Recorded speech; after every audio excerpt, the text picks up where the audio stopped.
की मोहब्बत तो सियासत का चलन छोड़ दिया, की मोहब्बत तो सियासत का चलन छोड़ दिया। हम अगर इश्क न करते तो हुकूमत करते। सलाम, नमस्ते, सत श्री अकाल। मैं हूं आपके साथ हर्षिता मिश्रा और आप देख रहे हैं टाइम्स मेल। तो आखिरकार हिजाब के मामले ने अब तूल पकड़ना शुरू ही कर दिया।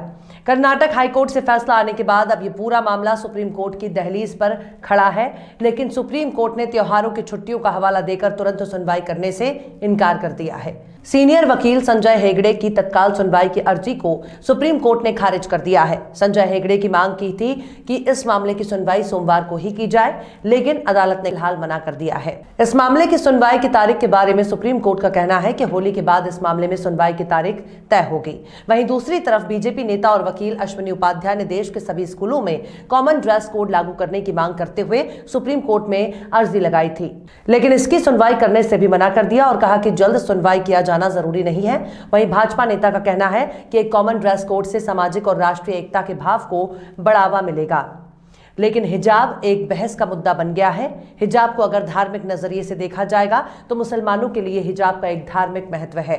मुसलमानों के लिए ये एक इबादत का विषय बन जाता है, लेकिन जब इस पर सियासी रंग चढ़ाया जाएगा तो फिर सवाल ये भी उठने लगेगा कि अगर स्कूल कॉलेजों में सबके लिए एक जैसा ड्रेस कोड होगा तो क्या ये मामला सिर्फ हिजाब तक ही सीमित रहेगा?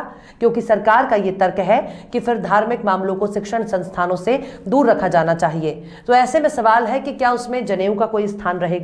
क्या इसमें तिलक का स्थान रहेगा? क्या इसमें सिखों की पगड़ी और केस का कोई स्थान रहेगा? फिर यह भी सवाल उठेगा, क्या उसमें साड़ी, बिंदी, सिंदूर, मंगलसूत्र का भी कोई स्थान होना चाहिए? फिर तो यह भी सवाल उठेगा कि शिक्षण संस्थानों में बने मंदिर का कोई जगह होगा? सरस्वती पूजा, आरती और प्रार्थना की भी कोई स्थान होगा?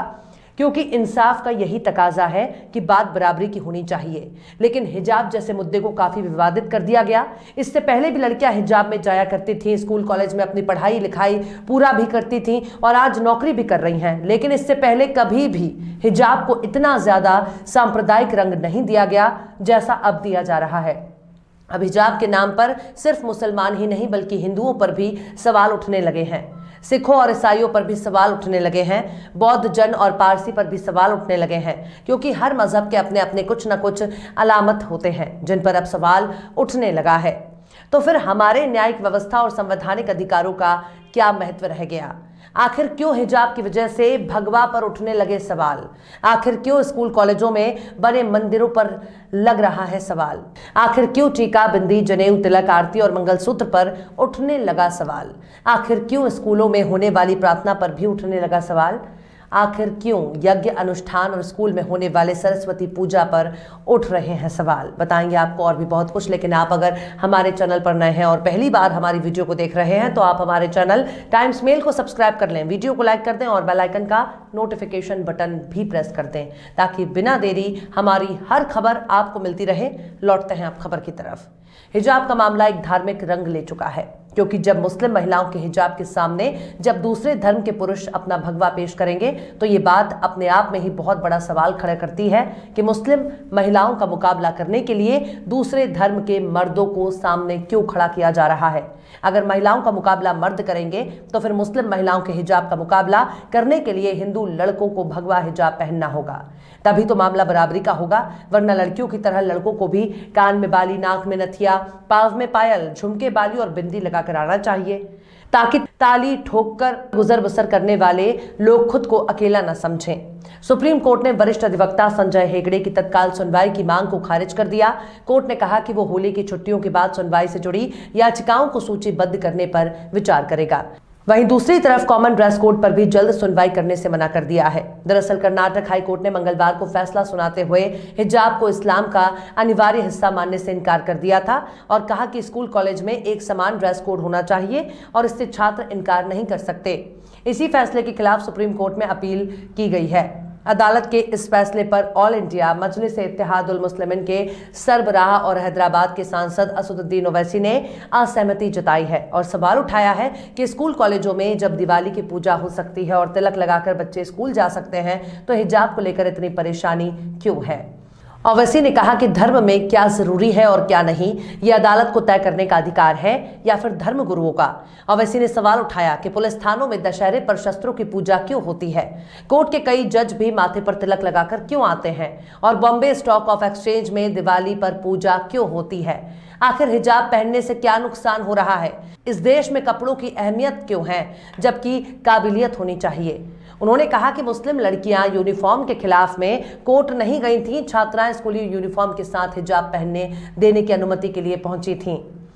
इससे पहले सांसद असदुद्दीन ओवैसी ने ट्वीट पर कहा था कि मैं कर्नाटक हाईकोर्ट के फैसले से सहमत नहीं हूं, फैसले से असहमत होना मेरा हक है। मुझे उम्मीद है कि याचिकाकर्ता सुप्रीम कोर्ट जाएंगे। मुझे उम्मीद है कि all India Muslim personal law board के साथ बाकी संगठन भी इस फैसले के खिलाफ अपील करेंगे। हिजाब के मामले पर बॉलीवुड एक्टर कमाल आर खान ने कर्नाटक कोर्ट के इस फैसले पर सवाल उठाए हैं और ट्वीट करते हुए लिखा कि कर्नाटक हाईकोर्ट के मुताबिक लड़कियां स्कूल कॉलेज में हिजाब नहीं पहन सकती हैं। हजारों लड़कियां इस फैसले के बाद पढ़ाई छोड़ देंगी। मुझे लगता है कि यह फैसला बेटी पढ़ाओ बेटी बचाओ का हिमायत नहीं करता। कृपया नोट कीजिए, हिजाब केवल सिर को ढकने के लिए दुपट्टा है। इसके बाद दूसरा ट्वीट करते हुए लिखा, कर्नाटक हाई कोर्ट ने कहा कि इस्लाम में हिजाब अनिवार्य नहीं है। कैसे? कल कोर्ट कहेगा कि टोपी भी इस्लाम का जरूरी हिस्सा नहीं है। कुछ दिन बाद जज कहेंगे कि दाढ़ी भी इस्लाम का हिस्सा नहीं है। तो फिर भगवा कपड़े हिंदू धर्म का हिस्सा कैसे हुए? वहीं तेलंगाना के मुख्यमंत्री के चंद्रशेखर राव ने बीजेपी के जरिए हिजाब पर राजनीति करने का इल्जाम लगाया। तेलंगाना विधानसभा के बजट पर चर्चा करने के दौरान चंद्रशेखर राव ने कहा कि बीजेपी सांप्रदायिक विभाजन पैदा करने का कोई भी मौका नहीं छोड़ती।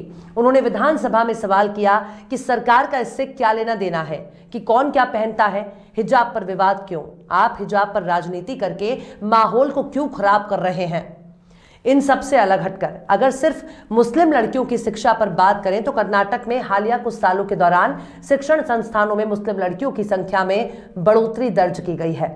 Indian institute of Dalit studies के खालिद खान के मुताबिक ये इजाफा कॉलेज जाने वाली 18 से 23 साल की मुस्लिम लड़कियों में हुआ है। हिंदू लड़कियों के मुकाबले मुस्लिम लड़कियों की संख्या थोड़ी कम जरूर है, लेकिन अगर कर्नाटक की बात करें तो 2007-08 में मुस्लिम महिलाओं का हायर एजुकेशन में अटेंडेंस रेशियो 2007-08 में महज 1.1% था, जो 17-18 में बढ़कर 15.8% हो गया। यानी मुस्लिम समाज अपनी बेटियों को पढ़ाने में काफ़ी मेहनत कर रहा है। बेटियां पढ़ भी रही हैं और आगे भी बढ़ रही हैं, लेकिन सिर्फ हिजाब की वजह से अगर मुस्लिम समाज की लड़कियों को स्कूल, कॉलेज और यूनिवर्सिटी से दूर रखा जाएगा तो ऐसे में सवाल ज़रूर उठेगा कि लड़कियां पढ़ना चाहती हैं, लेकिन सरकार को कपड़े के आधार पर तय करना है कि कौन पढ़ेगा और कौन स्कूल से दूर होगा, जबकि सरकार की मंशा एजुकेशन होनी चाहिए, ना कि हिजाब, क्योंकि पढ़ाई मुस्लिम लड़कियां करेंगी, ना कि उनका कपड़ा पढ़ाई करेगा। अगर मजहब के चश्मे को उतार दिया जाए तो एक लड़की क्या पहनेगी ये तय करने का हक सिर्फ उस लड़की को है। इसका कुरान, हदीस, गीता, बाइबल से कोई ताल्लुक नहीं होना चाहिए। बात यहाँ फ्रीडम ऑफ चॉइस की होनी चाहिए, ना कि फ्रीडम ऑफ रिलीजन की। क्या मर्द ये तय करेंगे कि औरत क्या पहनेगी? क्या सरकार ये तय करेगी कि औरत क्या पहनेगी? शायद सरकार ने औरतों को अपनी जागीर समझ लिया है। लड़कियों का फैसला लड़कियों पर ही छोड़ देना चाहिए।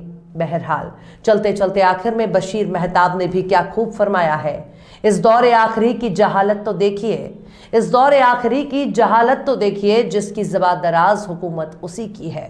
फिलहाल इस वीडियो में बस इतना ही। ये वीडियो आपको कैसा लगा कमेंट बॉक्स में आप जरूर बताइए। वीडियो पसंद आए तो लाइक करें।